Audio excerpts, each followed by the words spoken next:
ચોરીનો મતલબ એ નથી કે પૈસા ચોરી, પૈસા તો વપરાઈ જાય જીવનની અંદર. યાદ રાખજો, જીવનમાં કોઈ દિવસ જશે, કોઈ દિવસ ચોરવો નહીં. જ્યાંથી જે વસ્તુ તમને મળી છે ને એને ખુલ્લા મનથી રજૂ કરવી, પોતાની ઉપર લેવું નહીં કોઈ દી આ ભાર લાગે. ભાઈ વ્યક્તિગત વાત હોય, હું કોઈ દી કોઈના પૈસા ન લઉં, એ વાત નથી. પૈસા નહીં, કાંઈ લેવાનું નથી.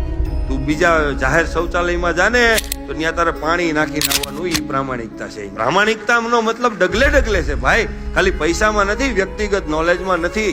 સાહેબ સુતા પહેલા કોઈ દિવસ આપણે વિચાર કર્યો આખો દિવસમાં મને મીઠી રીતે જીતુભાઈ કોણે બોલાવ્યા, તો મને આટલું સરસ મજાનું મીઠી રીતે બોલાવ્યું, એની મીઠી વાણીનો ઉપયોગ કર્યો, તો મેં એને આભાર વ્યક્ત કર્યો કે નહીં, તો એ ચોરી છે. થેન્ક યુ કેમ ન કીધું તમે?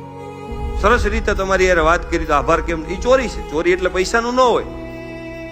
કહેવાનો મતલબ કોઈ તમારું કામ કર્યું એ ઉપકાર ભાવના છે, ઋણ ભાવના છે, તો એને હંમેશા આભાર વ્યક્ત કરવો. આને પ્રામાણિકતા કહેવાય.